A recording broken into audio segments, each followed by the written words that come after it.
तो एपिसोड के स्टार्ट में हमें एल्डर युवन को दिखाया जाता है जो आके अपने चियोनियन से कहते हैं कि हमें वो सारे मेडिसिन इंग्रेडिएंट्स को ढूंढ लिया है जिसे डिवाइन डॉक्टर चाहती थी। जिसके बाद हमें बताया जाता है कि चियोनियन ड्रैगन टाइगर क्लॉ के पास जाने से पहले उसने फॉर्मर कल्ट लीडर के सारे सिम्टम्स के बारे में बता दिया होता है और साथ में चियोनियन ने डिवाइन डॉक्टर के अंदर गड़बड़ी को भी बता दिया होता है कि उनके हार्ट में कुछ प्रॉब्लम है जिसे कि असल में नैनो ने ही बताया होता है। अब इसी के साथ एल्डर योन कहते हैं कि मैंने कभी नहीं सोचा था कि मेरी जाने के बाद ऐसा भी कुछ हो सकता है और साथ में वो नीचे झुकते हुए डेमन लॉर्ड को कॉन्ग्रेचुलेसन भी करता है क्योंकि अब demon lord 5 greatest martial artist में से एक है। लेकिन ये सब हो रहा था कि तभी वहां पर एक और बंदे की एंट्री होती है जिसने अपने चेहरे को ढका हुआ होता है जिसे देखकर चियोनियन उससे पूछता कि आखिरकार तुम कौन हो। तो वो बंदा झुकते हुए उसे ग्रीट करता और कहता कि मुझे डार्कनेस सेक्ट के लीडर हुआन ने भेजा है। जिसे सुनकर चियोनियन हैरान हो जाता है और वह सोचता है कि अगर एल्डर हुआन ने उसे भेजा है तो जरूर कोई इंपॉर्टेंट बात होगी। अब यहाँ पे वो उसने पूछने लगता है लेकिन वो बंदा जो आया होता है वो अपने चियोनियन से टेलीपैथी से बोलता है कि वो 10,000 ग्रेट माउंटेन्स की तरफ आ रहे हैं। अब कौन आ रहे हैं हमें बताया नहीं जाता लेकिन हमें डेमन लॉर्ड को दिखाया जाता है जो कि ये सुनकर थोड़े से परेशान हो जाते हैं। जिसके बाद हमें डिवाइन डॉक्टर को दिखाया जाता है जिसने अपने ग्रैंड डॉटर की कॉफिन को वहीं दफनाने के लिए भेज दिया होता है। वो भी काफी ज्यादा रो रही होती है। इसके साथ वो सभी जाने की तैयारी करने लगते हैं और इसी के साथ हमें लेडी मून गाय को भी दिखाया जाता है जो अपने हाइबोंग से पूछती है कि आखिरकार डेमन लॉर्ड कहाँ है। तो हाइबोंग कहता है कि वो अभी एल्डर युवन के साथ मास्टर वोंग को देखने के लिए गए हुए हैं। जिसे जानकर वो थोड़ी सी परेशान भी होती है कि कहीं उन दोनों के बीच में शादी की तो बात नहीं हो रही है और वो थोड़ा सा परेशान भी होती है लेकिन वो खुद को शांत करते हुए कहती है कि मुझे डेमन लॉर्ड पर पूरा भरोसा है। एक वही है जिससे कि मैं सच्चा प्यार करती और मैं उन्हें खो नहीं सकती। जिसके बाद हमें सीन चेंज कर वांग जेन उसके बेटे और उसके बेटी का सीन दिखाया जाता है जहां पर वो अपने डेमन लॉर्ड के सामने अपने घुटनों पे होते हैं और वो अपने डेमन लॉर्ड से कल्ट को ज्वाइन करने की बात कर रहे होते हैं। जिसे जानकर एल्डर युवन भी हैरान हो जाते कि ओ तेरी ये कैसे हो गया, ये इनको ज्वाइन कैसे कर रहे हैं। जिसके साथ हमें वांग जेन भी चियोनियन से रिक्वेस्ट करने लगता है कि कैसे भी करके आप मान लो, आप मना मत करना। जिसके कारण चियोनियन भी हैरान होता है कि पहले तो ये शादी की बात कर रहे थे लेकिन आखिरकार इन आधों घंटों में क्या हुआ कि इन्होंने अपने विचार को ही बदल कर हमारे कल्ट को ज्वाइन करने का फैसला कर लिया। वो युगोन की तरफ देखने लगता है और सोचता कि जरूर इसने ही कुछ किया होगा, इसी ने अपने फादर को बोला होगा। अब यहाँ पे वो सोचने लगता कि आखिरकार क्या किया जाए। अब इन सब सिचुएशन को देखकर वांग जेन टेलीपैथी से अपने चियोनियन से कहता है कि डेमन लॉर्ड हम शादी के बारे में बाद में बात कर लेंगे लेकिन फिलहाल के लिए अभी आप दोनों को एक दूसरे को जानना पहले जरूरी है। आप ऐसे ही तो शादी नहीं कर सकते हो, पहले हमें आपके कल्ट को ज्वाइन कर लेने दो। अब इन सबको देखकर अपना चियोनियन भी राजी हो जाता है क्योंकि इतने पावरफुल बंदे के आने के कारण उनका ही कल्ट और भी पावरफुल हो जाएगा। जिसको जानकर अपने एल्डर योन भी काफी ज्यादा खुश हो जाते हैं कि फाइनली उनका जो कल्ट है वो बाकी सबके बराबरी कर पाएगा। इसके साथ हमें सीन चेंज कर कुछ दिनों के बाद का सीन दिखाया जाता है जहां पर सभी मेन कल्ट की ओर वापस जा रहे होते हैं अपने काफिले में। जिसके साथ हमें चियोनियन को भी दिखाया जाता है जो कि साइड में अपने खबरी से पूछता है कि आखिर उन सबको वहां पर आने में कितना टाइम लगेगा। तो खबरी बताता है कि 2 दिन में वो लोग वहां पहुंच जाएंगे। जिसके बाद चियोनियन हैबोंग से पूछता कि आखिरकार उन्हें हमें कल्ट में वापस जाने में कितना टाइम लगेगा। तो वो कहता है कि 3 दिन लगने वाले हैं। जिसको जानकर वो भी हैरान होता है क्योंकि अपने चियोनियन को वहां जाने में 3 दिन लगने वाले थे लेकिन वो सब 2 दिनों में ही आने वाले थे, मतलब कि वो लेट हो जाते हैं। जिसको जानकर चियोनियन फैसला करता है कि वो वहां पे अकेले ही निकल जाएगा। जिसको देखकर हैबोंग कहता है कि डेमन लॉर्ड अगर आपको कुछ हो गया तो। जिसको देखकर चियोनियन कहता है कि वहां पर कुछ बिन बुलाए मेहमान आ रहे हैं, जिसे जानकर वो सभी हैरान होते हैं कि आखिरकार अपना डेमन लॉर्ड किसके बारे में बात करे, कौन से बिन बुलाए मेहमान हमारे घर पे आ रहे हैं। अब इन सारी बातों को जानकर एल्डर युओन कहते हैं कि मैं और एल्डर यांग आपके साथ आते हैं, लेकिन चियोन उसे मना कर देता है और कहता है कि बस इन सबको कल सही सलामत लेके आ जाना, तुम्हारा यही काम है। जिसके साथ चियोनियन वहां से निकल पड़ता है, जिसको देखकर वहां पे हेवन अपने एल्डर युओन से पूछता है कि आखिरकार कौन आ रहा है, लेकिन एल्डर युओन को भी नहीं पता होता कि आखिरकार आ कौन रहा है, किसके बारे में अपने डेमन लॉर्ड बात कर रहे होते हैं। जिसके बाद हमें 2 दिन बाद का सीन दिखाया जाता है, जहाँ पर डेमन लॉर्ड 10,000 ग्रेट माउंटेन्स के पास आ चुके होते हैं, लेकिन तभी उन्हें एहसास होता है कि आसपास कोई ना कोई मौजूद है। और जब वो एक जगह रुक कर देखता है तो वहाँ पे पूरी की पूरी रॉयल फैमिली की काफिला ही जा रही होती है, जिसे देखकर चियोनियन भी कंफ्यूज हो जाता है कि क्या वो सच में रॉयल फैमिली सही है। मैंने सुना था कि वो लोग जियांगो से अलग हो चुके हैं। जिसके साथ वो सारे बंदे को स्कैन करने लगता है और वहाँ का हर एक सोल्जर एक मार्शल आर्टिस्ट निकलता है। साथ में जो उनका कमांडर होता है वो असल में इवोल्यूशनरी रियलम पे होता है। अब लोग कमेंट में करके बताओ कि यार क्या मैं नैनो मशीन के कल्टीवेशन लेवल को एक्सप्लेन कर दूं, और कमेंट्स आए तो मैं जरूर उसके कल्टीवेशन लेवल्स को भी एक्सप्लेन कर दूंगा। इसके साथ चियोनियन की नज़र वहाँ पे एक और बंदे पे जाती है, वो सबको स्कैन कर ही रहा था, वहाँ पे एक सोल्जर पे जाती है, जिसे देखकर वो हैरान हो जाता है क्योंकि उसकी ऑरा बाकी सबसे काफी ज्यादा डिफरेंट होती है। वो बंदे की ऑरा किसी सोल्जर की तरह नहीं लग रही थी, बल्कि एक हाई रैंकिंग ऑफिसर के जैसे लग रही होती है, लेकिन फिर भी वो उन सारे सोल्जर्स के कपड़ों में होता है। इसके साथ वो उन सबके टोली के अंदर देखने लगता है कि कैरेज में कौन सा बंदा मौजूद है, और जब वो उसको स्कैन करता है तो उसे पता चलता है कि कैरेज के अंदर जो बैठा हुआ है उसने तो कोई मार्शल आर्ट सीखी नहीं है। जिसको जानकर वो भी कंफ्यूज हो जाता कि आखिरकार वो अंदर है कौन। जिसके साथ हमें हेवनली डिवाइन कल्ट का सीन दिखाया जाता है, जहाँ पे एल्डर युआन किसी का इंतजार कर रही होती है और साथ में वो थोड़ा सा नर्वस भी होती है, लेकिन साथ में वहाँ पर हमें अपने ग्रेट गार्डियन को भी दिखाया जाता है, जो कि वहाँ पे आ जाते हैं। इनका नाम माला ग्यूम है, तो इनका नाम लेने में काफी मुश्किल होने वाली है और अजीब भी है। जिसके साथ में इनको ग्रेट गार्डियन ही कहा करूंगा। अब वो आते ही कहते कि अभी तक डेमन लॉर्ड यहाँ तक नहीं आए, जिसे जानकर एल्डर युआन भी कहती है कि बुरा हुआ क्योंकि रॉयल फैमिली बहुत ही जल्दी यहाँ पे पैलेस के अंदर आ सकती है किसी भी वक्त। लेकिन तभी ग्रेट गार्डियन को एहसास होता है कि कोई चीज उनकी तरफ बड़ी तेजी से आ रही है और अपने ग्रेट गार्डियन भी उसको नहीं देख पा रहे होते हैं, जिसको जानकर वो समझ जाते हैं कि जो बंदा उनकी तरफ आ रहा है उसकी रियलम, उसकी स्किल्स उससे काफी ज्यादा है। उसको चेक करने के लिए जाने लगते हैं और ताकि पता चल सके कि आखिरकार वहां पे आ कौन रहा है।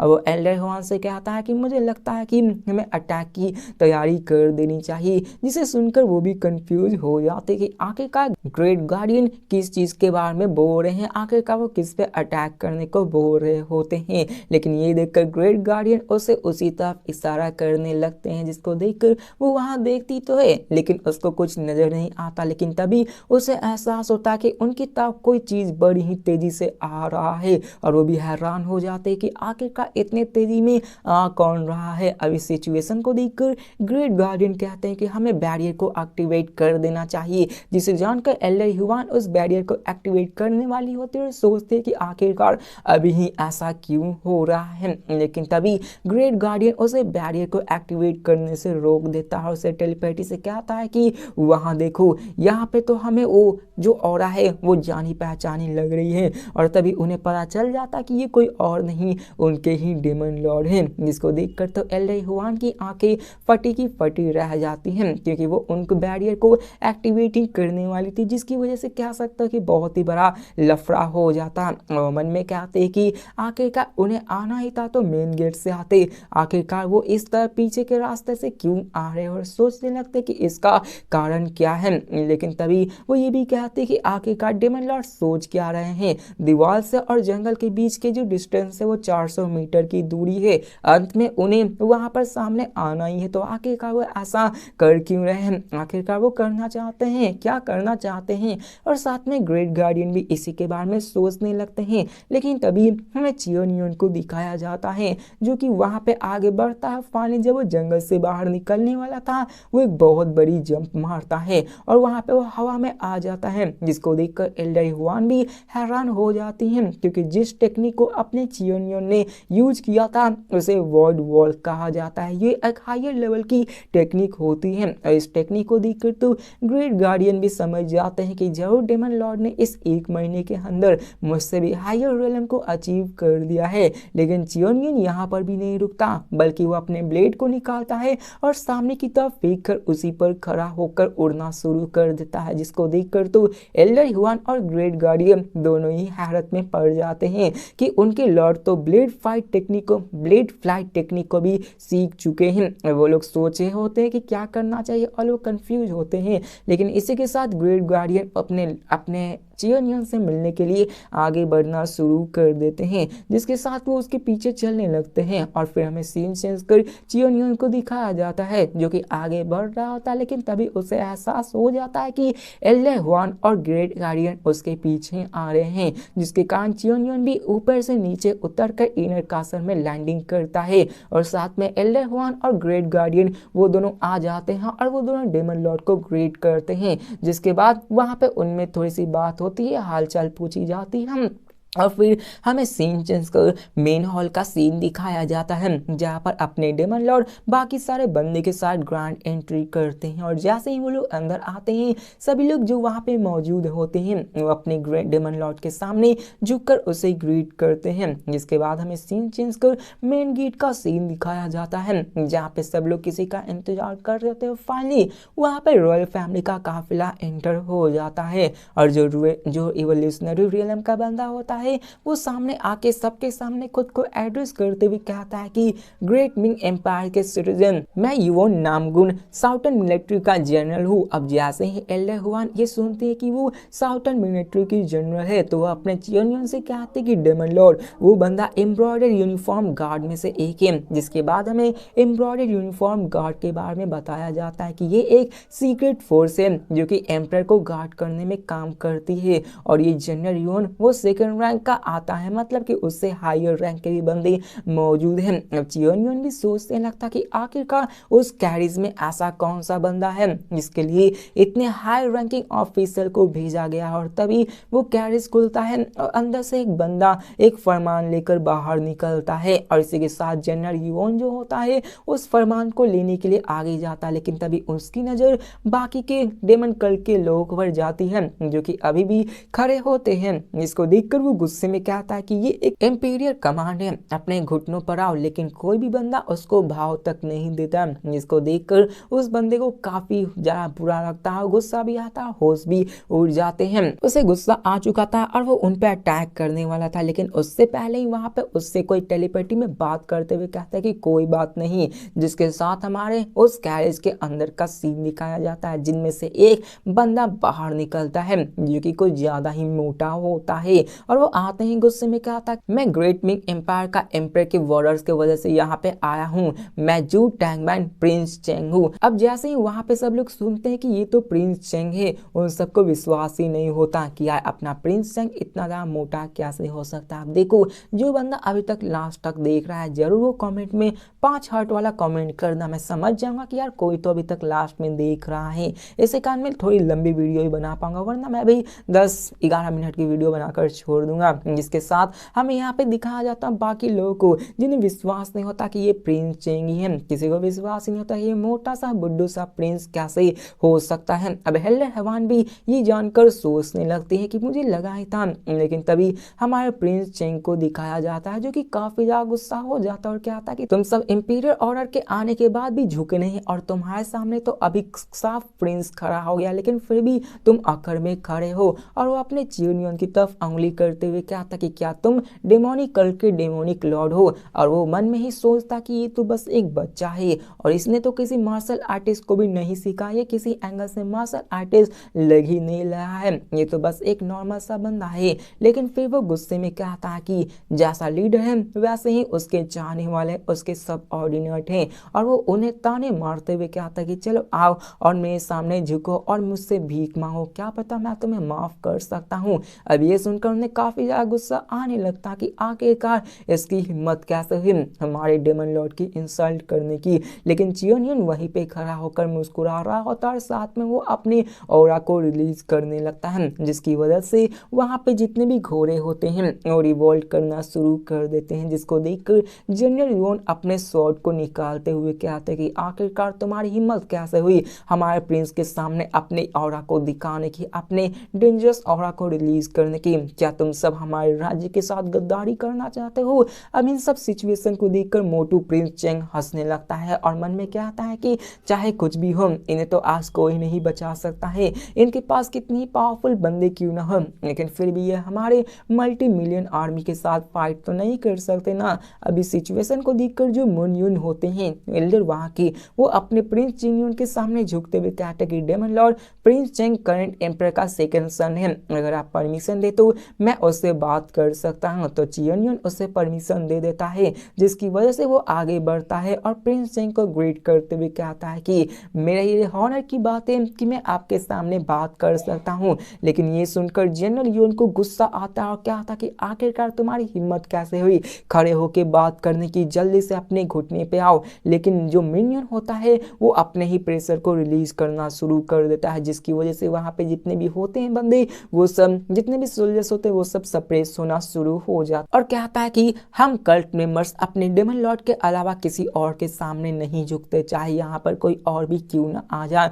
और वैसे भी हम ग्रेट मिंग एम्पायर के साथ म्यूचुअल नॉन एग्रेशन ट्रीटी को भी साइन कर रखे हैं और हम उनके इक्वल हैं, जिसके साथ हमें उनके सामने झुकने की कोई जरूरत नहीं। और इस ऑर्डर को फर्स्ट एम्परर ने ही किया था, उन्होंने ही बनाया था, क्योंकि उन्होंने हमारी मदद ली थी अपने साम्राज्य को बनाने में। तो आखिरकार हम तुम सबके सामने कैसे झुक सकते हैं। जिसे जानकर मोटू प्रिंस चेंग को काफी ज्यादा गुस्सा आता है, वो अपने सोल्जर से उन सबको कहता है कि जाओ इस पर अटैक करो और झुका दो इसे। जिसे सुनकर कुछ सोल्जर्स मुनयुन पे अटैक कर देते हैं, लेकिन वो अपने इनहेंस एनर्जी से ही उनके स्वॉर्ड को तोड़ देता है, जिसको देखकर तो सोल्जर्स की फट पड़ती है। लेकिन मोटू प्रिंस इन सब से और भी गुस्सा हो जाता है और कहता है कि तुम सब देख क्या रहे हो, खड़े खड़े जाओ उस पर अटैक करो, तुम सब एक अकेले बंदे को नहीं संभाल सकते, अगर तुमने उसको नहीं घुटनों पर लाया तो मैं खुद से तुम्हारे सर को धड़ से अलग कर दूंगा। जिसे सुनकर वो सोल्जर्स भी आगे बढ़ते हैं लेकिन पिट कर वापस आ जाते हैं, जिसे देखकर बाकी के जितने भी सोल्जर्स होते हैं वो अटैक करने